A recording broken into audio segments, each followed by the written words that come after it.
Land Code Amendment Bill 2022 is passed. Ahmad Ibrahim elected as DEWAN NEGARA Senator representing Sarawak, and the United States holds the first UFO public hearing. Those are the headlines for tonight. Good evening, ladies and gentlemen. I'm Muhammad Yusuf, and this is TVS Nightline.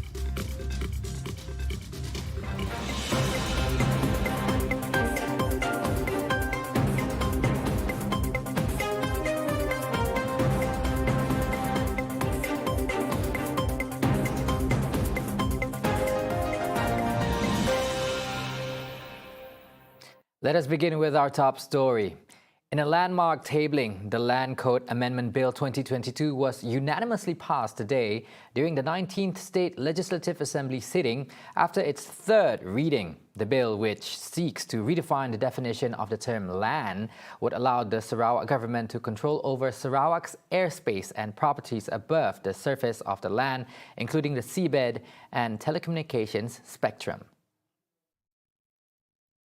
The bill was tabled by Deputy Minister and Premier of Sarawak Department, Law, MA63 and State Federal Relations, Datuk Sharifah Hasirah Said Aman Ghazali. If it is necessary to amend our current laws to comply with new practices and strategies for promoting environmental sustainability, as well as to secure opportunities for new sources of revenue for the state through regulating and controlling the use of land for carbon storage and the use of spectrum in the column of the airspace above the land.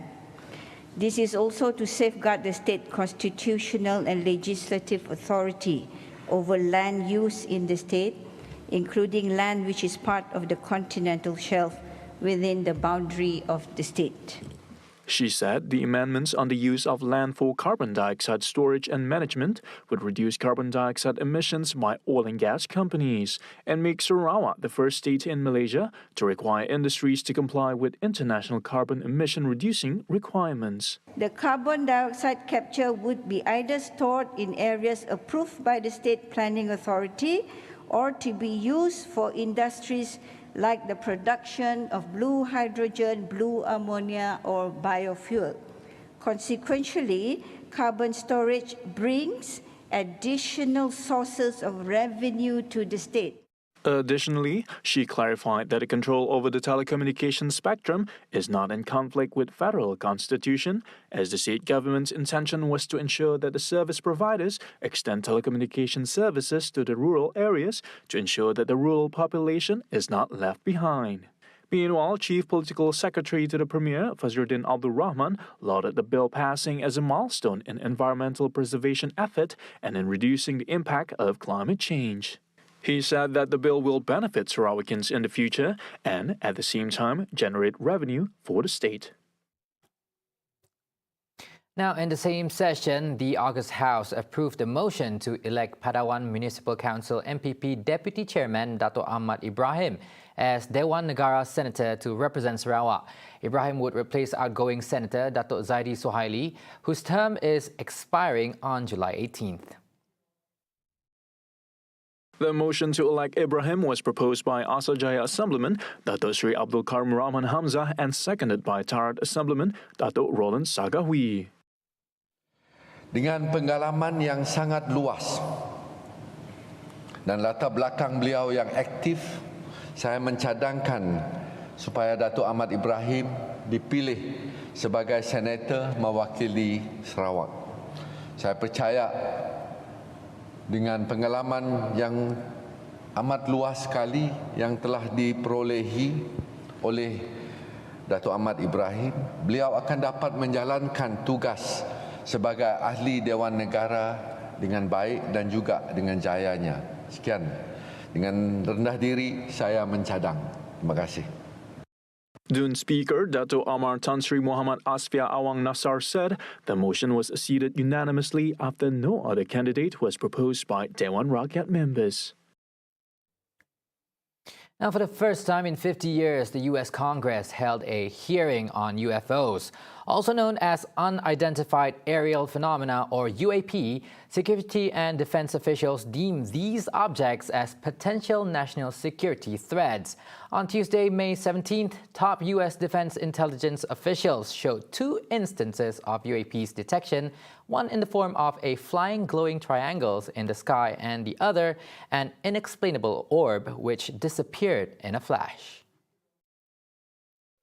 For too long, the stigma associated with UAPs has gotten in the way of good intelligence analysis. Pilots avoided reporting or were laughed at when they did. DoD officials relegated the issue to the back room or swept it under the rug entirely, fearful of a skeptical national security community. Today, we know better. UAPs are unexplained, it's true, but they are real. They need to be investigated, and many threats they pose need to be mitigated. 2 officials, Ronald Moultrie and Scott Bray, who are now leading the Special Pentagon Task Force for UAP Detection, appeared before a House of Representatives Intelligence Subcommittee for the first public U.S. congressional hearing on the matter, which came 11 months after a government report documented more than 100 cases of UAPs that U.S. military pilots had observed since 2004. According to Bray, the Deputy Director of Naval Intelligence, the number of UAPs identified by the newly formed task force has grown to 400 cases. We've also made progress in resolving the character of a limited number of UAP encounters. For example, let me show you a couple of another video and image taken years apart in different areas. In this video, U.S. Navy personnel recorded what appears to be triangles, some flashing, recorded several years ago, off the coast of the United States. This was recorded while the U.S. Navy ship observed a number of small unmanned aerial systems in the area. And importantly, the video was taken through night vision goggles with a single lens reflex camera. These remained unresolved for several years. In 2021, a report of UAP was submitted and then released by the Pentagon, showing enigmatic objects exhibiting speed and maneuverability exceeding current aviation technology.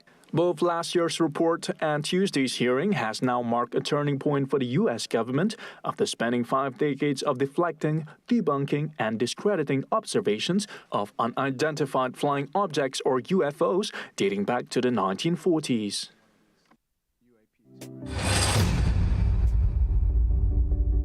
Now, in recent years, the state government has implemented various measures to reduce the burden of the people, especially those affected by the COVID-19 pandemic.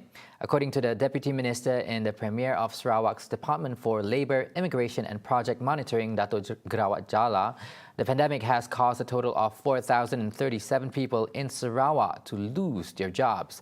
And as an immediate relief, the state government has implemented 8 Sarawak Ku Sayang Special Assistance or BKSS packages amounting to 5.7 billion ringgit to alleviate the burden of the affected people, including those who lost their jobs.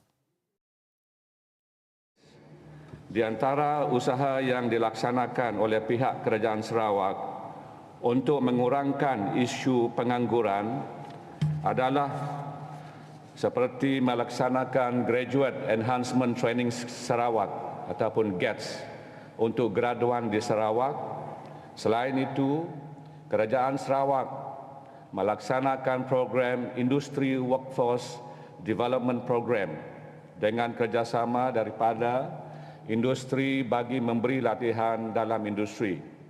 GOV'T said this in reply to a question by Daro Assemblyman Shafi'i Ahmad during the second meeting for the first term of the 19th Sarawak Dun sitting. Meanwhile, to reduce the unemployment rate, GOV'T added that the government is also implementing the Graduate Enhancement Training Sarawak, or GETS, for graduates in Sarawak. Sarawak government mulls to formulate a climate change policy in line with Malaysia's commitment to reduce greenhouse gas or GHG emissions under the 12th Malaysia Plan. Sarawak's Deputy Minister of Energy and Environmental Sustainability, Dr. Hazlan Abang Hipni, said the policy, which would focus on green energy sources such as hydropower, solar energy and hydrogen, would be drafted after a climate change study is completed. Hazlan hopes to get guidelines on GHG emissions from the study based on sectors such as energy, transportation, industrial and agricultural, as well as through land use and waste management. He said, as Sarawak now prioritizes sustainable development, future development projects will emphasize on environmental impact and biodiversity conservation. In addition, Dr. Hazlan said the study on the policy was also expected to provide an action plan to mitigate and adapt to climate change impacts. The minister said the Sustainable Development Agenda must be pursued so that the society has a better future, including a clean environment, a sustainable level of development without excessive waste and pollution, with natural resources and biodiversity protected and conserved. Recognizing forests as the lungs of our planet, the Sarawak government had pledged to protect this ancient biosphere for the shared prosperity of the future generation. However, it is certainly not a walk in the park, as the timber industry has been one of Sarawak's major income contributors, and with the large-scale land exploitation, especially timber extraction, there is a crucial need to balance nature preservation with industry demands. Thus, the Sarawak government has given its assurance of retaining more than 50% of its total landmass as tropical forests. Deputy Minister of Urban Planning, Land Administration and Environment Dato' Len Talif Saleh said, as the timber industry remains a significant part of the state's economy, issues such as deforestation and land degradation are undeniable in order for development to take place. Deforestation, as he said, it did happen. There's no doubt about that. But what is important is we have policy guideline, the policy framework that already put in place so that it will allocate area which is for forestry, which is under forestry cover, which is 56%, then which is for agriculture, which is 32%, and the balance of which is for other development. However, the minister said efforts have been undertaken to ensure the sustainability of its resources. So if you look at the area that is the total area of land mass of Sarawak is 12.4 million hectares, of which we have dedicated 6 million hectares for forestry, which include permanent forest estates and forest reserve, and 1 million hectares for totally protected area, which is National Park, Wildlife Reserve, and Wildlife Sanctuary. Which means out of the 12.4 million hectares, 7 million hectares is dedicated to permanent land use, permanent forest land use, which is represent around 56% of our land mass, which is going to be under forest forever. As such, Dato' Len Talif further elaborated that out of the existing 12.4 million hectares, 32% of the land mass has been dedicated to agriculture. 12.4 million, we have already allocated 7 million hectares for under forest cover. Then 4 million hectares is for agriculture. So which means out of the 4 million hectares, which represent around, I would say it's about 32% of our land mass is for agriculture, of which 1.6 to 2 million hectares is under NCR land or under what we call it, native territorial domain. Therefore, he said that based on the Premier's aspiration, the state will continue to ensure that forests are being restored through various ongoing initiatives. And then on the forest degradation, yes, the consequential to what we have done over the years, there are certain areas, no doubt, that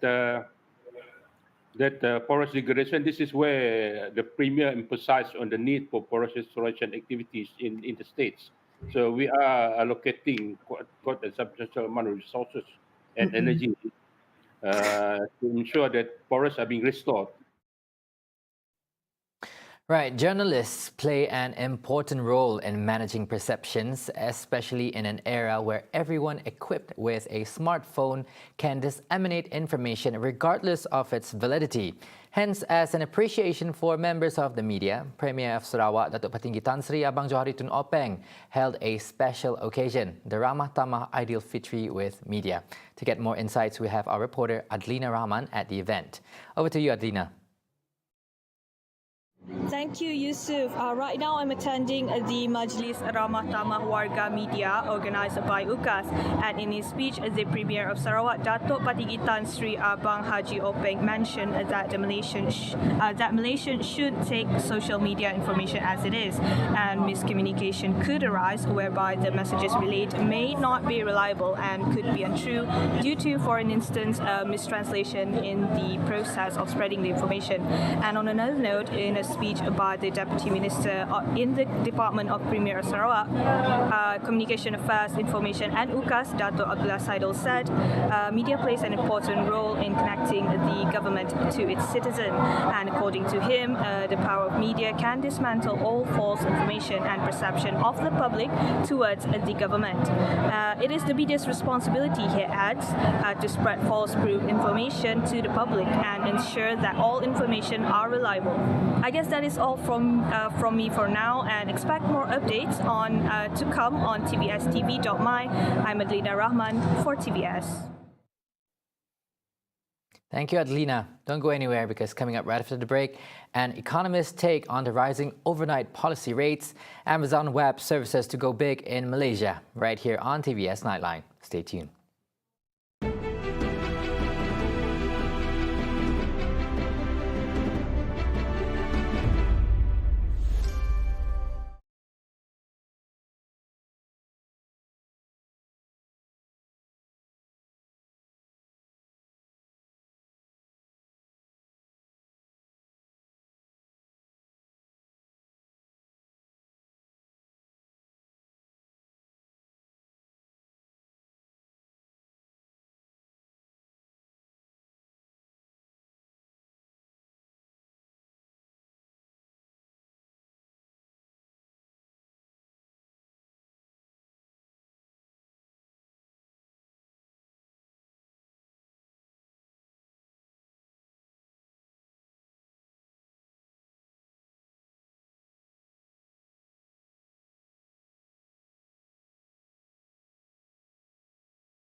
Welcome back. Now, there are more reasons to why Bank Negara Malaysia (BNM) has raised the discount rate. To get further insights on the matter, we have the Chief Economist from GYIQI, Mr. Shan Said. Now, Mr. Shan, do you think Bank Negara's decision to raise the overnight policy rate (OPR) is a form of strategy to curb inflation in the country? Absolutely. I think Bank Negara has been quite active, and they have made some smart calls in the last 2 to 3 years. What they have done two things. They have maintained structural stability of ringgit, and number two, they have maintained price stability. When a lot of countries were facing issues in terms of currency depreciation, Malaysian ringgit still maintain a very safer momentum in terms of the overall geographical currency market. Malaysia was still doing good. In terms of price stability, when many countries in the region, they were facing inflation issue, the inflation remained subdued in Malaysia in the last 2 years. Now we can see that globally inflation is showing its head. We are going back to the 1970 era of stagflation, and of course it will affect all the economies. Advanced economies are already in stagflation, and they're going into inflationary recession, which is quite dangerous as compared to deflation. So I think a lot of economies will face problem. As far as Bank Negara is concerned, they have got a lot of room in terms of monetary landscape, and every policy that the central bank undertakes, it takes good 12 to 15 months for that policy lever to make an impact on the economy, especially in order to curb inflation. So I think I wouldn't be surprised if Bank Negara raises discount rate by 25 basis point in H2 in order to keep inflation in check. So I think overall Bank Negara has made some smart calls and they have remained relevant in the market. Thank you, Mr. Shan. Now, Amazon Web Services, or AWS, is expected to make a major investment in Malaysia this year to develop data centers in the country. Senior Minister of International Trade and Industry, Datuk Sri Muhammad Azmin Ali, said the government has given approval to AWS to invest in the country as an effort to realize Malaysia's potential as a data hub in Southeast Asia. However, AWS will be in talks with the Malaysian Investment Development Authority, MIDA, Ministry of International Trade and Industry, MITI, and Ministry of Finance, MOF. AWS is a pioneering giant in the provision of cloud computing services. He added that the discussion on Tuesday has resulted in a better understanding of the incentives that AWS requested, and Malaysia is confident that the negotiation process will be finalized soon. Earlier, Azmin also met with Microsoft Corporation, where the company said it is committed to train local talent. Azmin said Microsoft and AWS are also prepared to provide input to the government in its efforts to enhance the country's competitiveness in the digital economy. He said such investments are in line with the aspirations of the My Digital policy, which aims to provide Malaysians access to digital technology.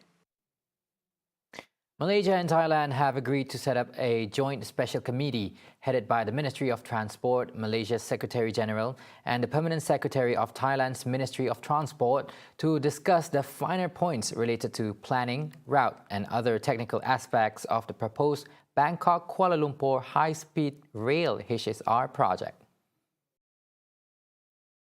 Transport Minister Datuk Sri Dr. Wee Ka Siong had earlier on Tuesday held a bilateral meeting with his Thailand counterpart, Saksayam Chitchop.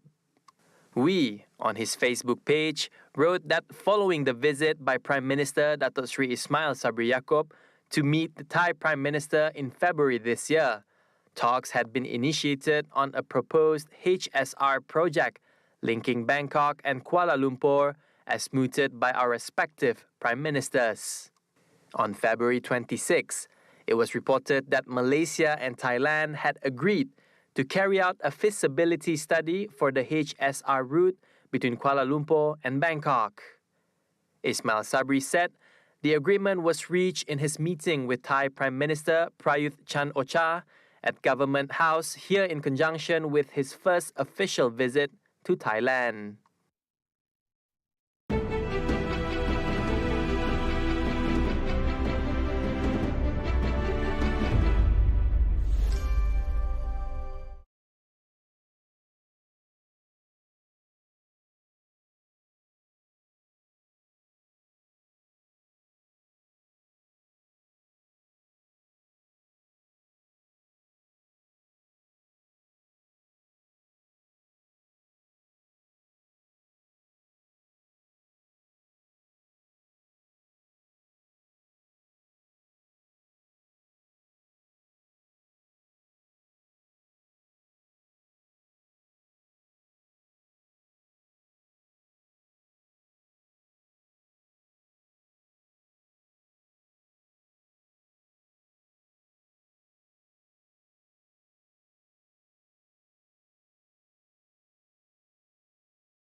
Thank you for staying with us now. Sarawak songbird Alena Murang will return to the Rainforest World Music Festival or RWMF stage this year alongside musicians Sarah Hang, Simi, Joshua Maran and Herman Ramanado.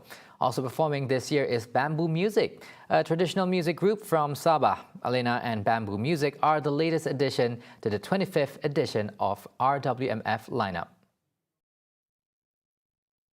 Kuching native Alena drew upon inspiration from her strong Kelabit heritage. With a mission to promote and spread awareness about Sarawakian music to the world, Alena's passion for her craft has seen her performing globally.